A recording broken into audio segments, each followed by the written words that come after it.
नमस्कार friend, topic है discussion के लिए हमारे पास general condition for liability in tort, या दूसरे शब्दों में कहें कि भाई अगर टॉर्ट के अंडर आपको लायबिलिटी जनरेट करनी है किसी की, तो उसके लिए कौन कौन सी रिक्वायर्ड कंडीशंस होती हैं।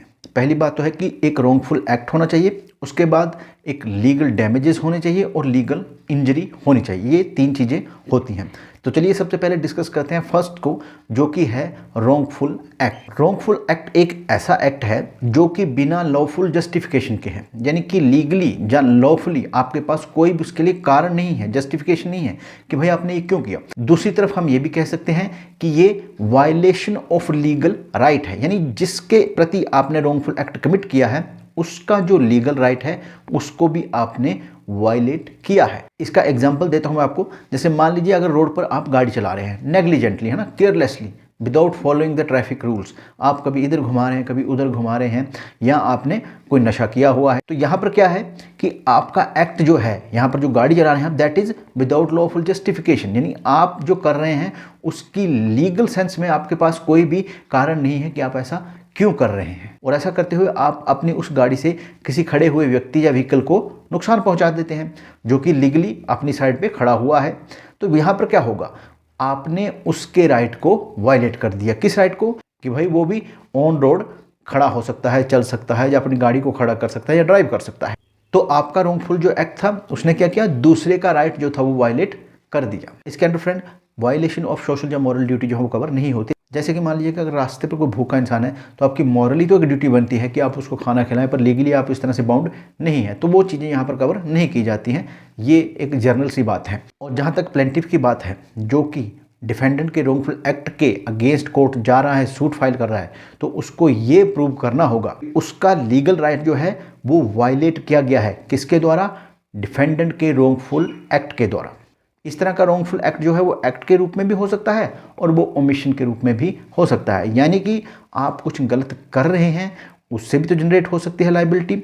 आप कुछ सही नहीं कर रहे हैं जो कि कानून आपको कहता है कि आप करिए, है ना। जैसे मान लीजिए कि अगर गाड़ी की रिपेयर जो होने वाली है और ड्राइवर उसको नहीं करवाता है, तो ये क्या हो गया कि वो ओमिशन कर रहा है, ओमिट कर रहा है उस ड्यूटी को जो कि कहा गया है कि आप करिए भाई, इसका टाइम हो गया है और इसको टाइमली रिपेयर किया जाना चाहिए ताकि किसी तरह की कोई दुर्घटना ना हो जाए। तो यहाँ पर क्या होगा, ओमिशन ऑफ ड्यूटी है, यानी कि आप वो नहीं कर रहे हो जो कि आपको लीगली कहा गया है करने के लिए।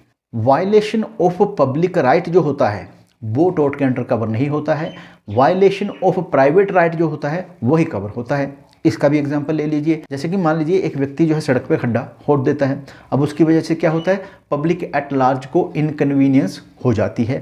पर एक व्यक्ति जो है विशेष वो आता है, उस खड्डे में गिर जाता है गलती से और उसे चोट लग जाती है, तो यहाँ पर ये जो इंजरी हुई है उस पर्टिकुलर या विशेष व्यक्ति को, ये क्या है, एक्शनेबल है। क्यों एक्शनेबल है? क्योंकि ये प्राइवेट रॉन्ग हो गया। जब खड्डा खोदा इनकन्वीनियंस पब्लिक को हो रही थी तब नहीं था वो टॉर्ट के अंडर, उसको आप सू नहीं कर सकते। पर जैसे ही वो व्यक्ति गिरा तो वो प्राइवेट रॉन्ग हो गया। अब वो व्यक्ति जो है उस व्यक्ति के खिलाफ जिसने खड्डा खोदा है उसके खिलाफ वो suit under law of tort file कर सकता है और डैमेजेस क्लेम कर सकता है। तो ध्यान रखिए, पब्लिक रॉन्ग जो है वो नहीं आते हैं, प्राइवेट रॉन्ग ही जो है under law of tort cover होते हैं।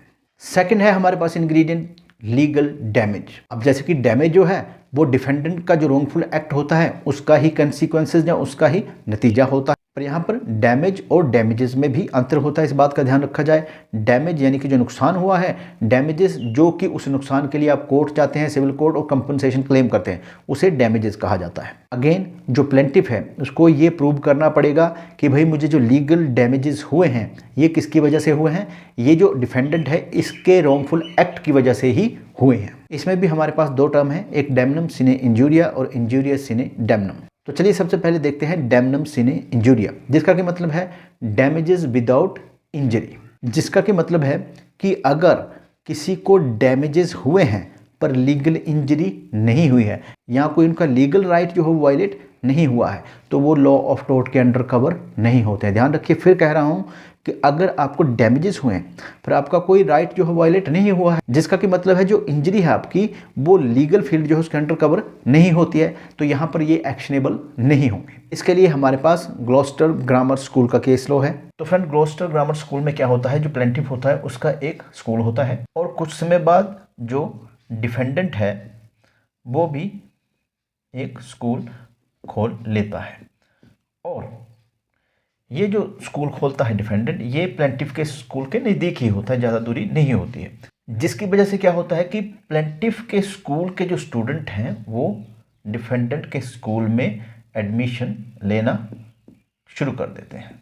अब इसका नतीजा ये हुआ कि जो प्लेंटिफ था उसने अपने स्कूल में जो बचे हुए बच्चे थे उनकी जो फीस थी उसको 40 पेंस से 12 पेंस पर क्वार्टर के लिए कर दिया। ठीक है जी, यानी कि 40 से 12 आ गया, जिसकी वजह से कि उसको लॉस हुआ। और ये उसको करना जरूरी भी था क्योंकि बच्चे जो थे उसका स्कूल छोड़कर डिफेंडेंट के स्कूल में जा रहे थे। अब जब उसने 40 पेंस से 12 पेंस कर दिया तो उसने क्या करा, सूट फाइल कर दिया जी कोर्ट ऑफ लॉ में। ठीक है जी, और उसने कहा कि मुझे यहाँ पर जो 40 पेंस से 12 पेंस करना पड़ रहा है उसकी वजह से बहुत लॉसेस हो रहे हैं, और ये जो लॉसेस हैं वो डिफेंडेंट के स्कूल खोलने की वजह से हो रहे हैं। तो इसमें फ्रेंड जो कोर्ट था उसने कहा नो, ऐसा नहीं हो सकता, यानी कि जो डिफेंडेंट है उसने आपको नुकसान नहीं किया है। क्यों? क्योंकि वो जो कर रहा था वो लीगल एक्टिविटी है उसकी, क्योंकि स्कूल जो है वो आपने भी खोला है और उसको भी स्कूल खोलने का अधिकार है। तो आपका कोई भी जो लीगल राइट है वो वायलेट नहीं हुआ है। जब लीगल राइट ही वायलेट नहीं हुआ है तो डैमेजेस चाहे आपको हुए हैं, यहाँ पर जो नुकसान हुआ है वो जो मान्य नहीं होगा, क्योंकि कानून इसको क्या डैमेजेस नहीं मानता है और इसलिए आपको कंपनसेशन जो है वो नहीं दिया जा सकता। नेक्स्ट है हमारे पास चेसमोर वर्सेस रिचर्ड का केस। इसमें फ्रेंड जो प्लेंटिफ होता है उसकी एक मिल होती है और मिल जो है वो एक स्ट्रीम या नाले का पानी पिछले 60 सालों से यूज़ कर रही होती है सिंपली, यानी कि प्लेंटिफ जो है उसको स्ट्रीम या नाले की ज़रूरत है, इसके पानी की ज़रूरत है और इसको वो 60 सालों से यूज़ कर रहा है। और इसके बाद क्या होता है, जो डिफेंडेंट होता है वो अपनी लैंड पर एक वेल या कुआं जो है वो खोद देता है, जिसकी वजह से कि स्ट्रीम का पानी जो है वो प्लेंटिफ की मिल को मिलना बंद हो जाता है। और जो प्लेंटिफ है वो सूट फाइल कर देता है किसके खिलाफ, डिफेंडेंट के खिलाफ, कि भाई इसने अपनी लैंड पर ये कुआं खोदा जिसकी वजह से स्ट्रीम ये बंद हो गई और मेरी मिल को पानी मिलना बंद हो गया। तो इस पे जो कोर्ट था उसने ये डिसाइड किया कि भाई डिफेंडेंट जो है उसको अपनी लैंड पे कुआं खोदने का लीगली अधिकार है, आप उसको रोक नहीं सकते और आपको यहाँ किसी भी तरह का कोई भी जो डैमेजेस जो हो रहे हैं आपको वो नहीं मिलेंगे, क्योंकि वो जो डिफेंडेंट है वो अपना लीगल राइट जो है उसको एक्सरसाइज कर रहा है। और अगर वो अपना लीगल राइट एक्सरसाइज कर रहा है उसकी वजह से नुकसान आपको हो रहा है तो फिर वहाँ पर आपकी भरपाई नहीं हो सकती। इसके बाद मुगल स्टीमशिप कंपनी जो है उसका भी केस है हमारे पास। इस केस में जो डिस्प्यूट होता है दोस्तों वो प्लेंटिफ और डिफेंडेंट के बीच में होता है और इसका जो कारण होता है वो स्टीम शिप्स कंपनी होती हैं, स्टीमर जो होते थे स्टीम से चलने वाले, और ये जो टी कैरिंग बिजनेस करते थे, यानी कि चाय को ले जाने का चाइना टू यूरोप, चाइना से यूरोप की तरफ। और इसमें क्या होता है कि ये जो डिफेंडेंट होते हैं ये एक एसोसिएशन फॉर्म कर लेते हैं, यानी कि अपने में एक संगठन कह लीजिए, एक संस्था कह लीजिए, वो फॉर्म कर देते हैं जिसका कोई उद्देश्य ये रखते हैं कि भाई प्लेंटिफ को इस बिजनेस से हमने आउट करना है। ये क्या करते हैं, अपने फ्राइट्स जो हैं, जो किराए हैं, वो उसको रिड्यूस कर देते हैं। अब जिसकी वजह से जो प्लेंटिफ इनकी तरफ देखता है कि भाई इन्होंने अपने जो रिड्यूस कर दिए हैं फ्राइट, मुझे भी रिड्यूस करने चाहिए, और प्लेंटिफ भी अपने फ्राइट्स को रिड्यूस कर देता है, जिसकी वजह से इसको बहुत ज़्यादा लॉस जो है वो होता है। और इसके बाद ये कोर्ट जाता है और कोर्ट में कहता है कि भाई जो स्टीमशिप कंपनी जो है, जो जिन्होंने मेरे खिलाफ एक एसोसिएशन बनाई थी, अब इन्होंने क्या किया, अपने फ्लाइट या अपने किराए जो थे उनको रिड्यूस कर दिया, उसकी वजह से मुझे भी जो अपने फ्लाइट जो है वो रिड्यूस करने पड़े और मुझे इनकी वजह से क्या हो रहा है, लॉस हो रहा है। तो इस पर कोर्ट कहता है कि भाई ठीक है, लॉस तो आपको हो रहा है पर उनका भी राइट है कि वो कंपटीशन में अपने फ्लाइट लो कर सकते हैं और वो अपना जो बिजनेस है उसको कैरी ऑन कर रहे हैं, इसलिए आपको किसी तरह की कोई भी रेमेडी या कोई कंपनसेशन नहीं दिया जाएगा। नेक्स्ट है डिक्सन वर्सेस रॉयटर्स। इस केस में दोस्तों डिफेंडेंट जो कि एक टेलीग्राफ कंपनी है, एक टेलीग्राम को जो कि देना था अनदर पर्सन को, पर इसने डिलीवर कर दिया प्लेंटिफ को, और उस टेलीग्राम में जो ऑर्डर था डिलीवरी करने के लिए उसको देख के प्लेंटिफ को लगा कि शायद ये मेरे लिए है, तो प्लेंटिफ क्या करता है, वो गुड्स जो है वो भेज देता है जहाँ पर उसको बताया गया था as per the Telegram information. इसके बाद क्या होता है कि जिस आदमी ने टेलीग्राम भेजा होता है वो रिफ्यूज़ कर देता है उसको लेने से। वो कहता है कि भाई मैं इसको नहीं लूँगा। क्यों? क्योंकि मैंने तुम्हें वो ऑर्डर नहीं दिया था, ऑर्डर था इस व्यक्ति को, पर जो ऑर्डर था वो गलती से टेलीग्राफ कंपनी ने दे दिया तुम्हें। तो इस पे जो प्लेंटिफ है वो जाता है कोर्ट, और कोर्ट में कहता है कि भाई मुझे जो है वो डैमेजेस या नुकसान हुआ है, जिसपे कि कोर्ट कहता है कि भाई जो कॉन्ट्रैक्ट है उसमें तो आप हो ही नहीं, आपको तो गलती से डिलीवर कर दिया गया है, बल्कि कॉन्ट्रैक्ट जो था वो सेंडर जो था और इसके बीच में था, अनदर पर्सन के बीच में, इसलिए जो आपको किसी तरह की कोई डैमेजेस या क्षतिपूर्ति नहीं की जा सकती। और इसके पश्चात हमारे पास है ब्रैडफोर्ड कॉर्पोरेशन का केस। इस केस में क्या होता है दोस्तों, प्लेंटिफ और डिफेंडेंट जो होते हैं उनकी लैंड होती है एडजॉइनिंग एक दूसरे के साथ, और जो प्लेंटिफ होता है उसकी लैंड जो होती है वो लो लेवल पे होती है और इसकी जो होती है डिफेंडेंट की वो हाइट पे होती है। प्लेंटिफ जो होता है वो अपनी लैंड से पानी का यूज़ कर रहा होता है और वो जो पानी है वो डिफेंडेंट की लैंड की तरफ से प्लेंटिफ की लैंड पर आ रहा होता है, जैसे कि इसकी लैंड मैंने कहा आपको कि वो हाइट पे थे। अब ये क्या करता है डिफेंडेंट की अपनी लैंड में कुछ ऐसी गड़बड़ करता है, शाफ्ट वगैरह डाल के जो अपनी लैंड का पानी होता है उसको गंदा कर देता है, मैला कर देता है, और जब वो प्लेंटिफ की लैंड की तरफ बहने लगता है तो प्लेंटिफ कोर्ट जाता है और वो कहता है कि जी इसको ऐसा करने से रोका जाए, इसके खिलाफ इंजंक्शन दिया जाए, और ये ऐसा इसलिए कर रहा है डिफेंडेंट क्योंकि प्लेंटिफ ने इसकी लैंड को बहुत हाई रेट पे लेने से इनकार कर दिया था। तो कोर्ट कहता है कि भाई वो जो अपनी लैंड पे कर रहा है ना वो उसका लीगल राइट है, और चाहे ये वो इंटेंशनली ही क्यों ना कर रहा हो, यानी कि वो चाहे ये जानबूझ के ही कर रहा हो जिसकी वजह से आपको नुकसान हो रहा है, पर हम उसको रोक नहीं सकते क्योंकि वो जो भी कुछ कर रहा है वो अपनी ज़मीन पे कर रहा है, तो इसलिए आपको किसी भी तरह का कोई भी डैमेजेस या उसको हम इंजंक्शन आपके खिलाफ नहीं दे सकते।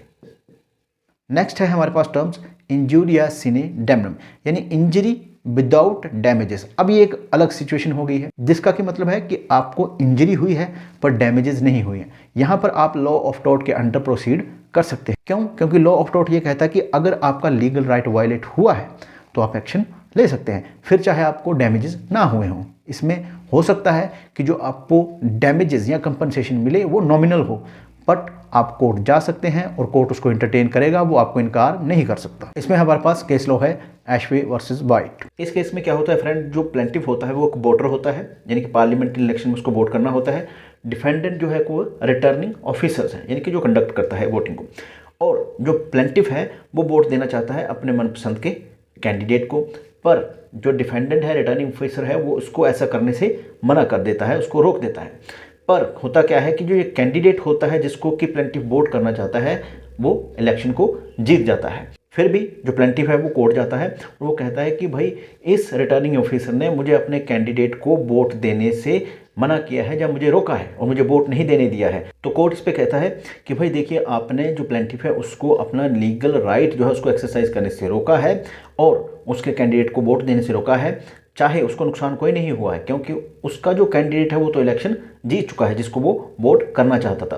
फिर भी जो आपने उसको लीगल राइट एक्सरसाइज करने से रोका है, इसलिए जो आपको डैमेजेस उसको देने पड़ेंगे। नेक्स्ट है मर्जेटिंग का केस। इस केस में दोस्तों जो डिफेंडेंट होता है उसका एक बैंक होता है और प्लेंटिफ का उसके बैंक में एक अकाउंट होता है जिसमें कि सफिशिएंट अमाउंट ऑफ मनी होती है, पर जो बैंकर होता है वो रिफ्यूज़ कर देता है उसके एक चेक को ऑनर करने से या उसकी पेमेंट करने से, जिस पर कि जो प्लेंटिफ है वो कोर्ट में एक्शन लेता है डिफेंडेंट के बैंक के खिलाफ और कोर्ट ये ऑर्डर करता है कि भाई आप इनको डैमेजेस दीजिए। चाहे जो प्लेंटिफ है उसको कोई लॉस सफ़र नहीं हुआ है फिर भी आपको डैमेजेस देने पड़ेंगे क्योंकि आपने उनका लीगल राइट जो है उसको डिनाई किया है। इसके बाद है भीम सिंह का केस। इस केस में दोस्तों पिटिशनर जो है वो एमएलए होता है Jammu and Kashmir legislative assembly का और पुलिस के द्वारा उसको इलीगली डिटेन किया जाता है जबकि वो असेंबली का सेशन अटेंड करने जा रहा होता है जो कि उसका लीगल राइट भी होता है। तो इस पे जो सुप्रीम कोर्ट ऑफ इंडिया है वो 50,000 रुपये का कंपनसेशन जो है वो प्लेंटिफ को अवार्ड